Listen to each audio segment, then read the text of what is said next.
ನಗರದ ಕೊಂಬೆಟ್ಟುವಿನಲ್ಲಿ ವಾಸವಿರುವಂತಹ ನಿವೃತ್ತ ಪ್ರಾಂಶುಪಾಲರೋರ್ವರ ಮನೆಯಲ್ಲಿ ಕಳ್ಳತನಕ್ಕೆ ವಿಫಲ ಯತ್ನ ನಡೆಸಿ ಪತಿ ಪತ್ನಿಯನ್ನ ಪುತ್ತೂರು ನಗರ ಠಾಣೆಯ ಪೊಲೀಸರು ಬಂಧಿಸುವಲ್ಲಿ ಯಶಸ್ವಿಯಾಗಿದ್ದಾರೆ.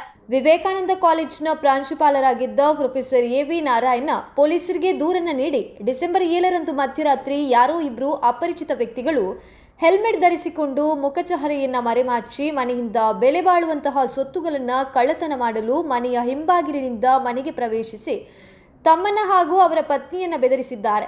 ಈ ವೇಳೆ ನಡೆದ ತಲ್ಲಾಟದಲ್ಲಿ ಪತ್ನಿಗೆ ಗಾಯವಾಗಿದ್ದು ಜೋರಾಗಿ ಕಿರುಚಿದ್ದಾರೆ. ಇದರಿಂದ ಹೆದರಿದಂತಹ ಅಪರಿಚಿತ ಆರೋಪಿಗಳು ಮನೆಯ ಹಿಂಬಾಗಿಲಿನ ಮೂಲಕ ಓಡಿ ಪರಾರಿಯಾಗಿದ್ದಾರೆ. ಮನೆಯಲ್ಲಿದ್ದ ಯಾವುದೇ ಸೊತ್ತುಗಳು ಕಳ್ಳತನವಾಗಿರೋದಿಲ್ಲ ಎಂದು ತಿಳಿಸಿದ್ದಾರೆ. ಈ ದೂರಿನ ಮೇರೆಗೆ ಪುತ್ತೂರು ನಗರ ಪೊಲೀಸ್ ಠಾಣೆಯಲ್ಲಿ ಪ್ರಕರಣ ಕೂಡ ದಾಖಲಾಗಿತ್ತು.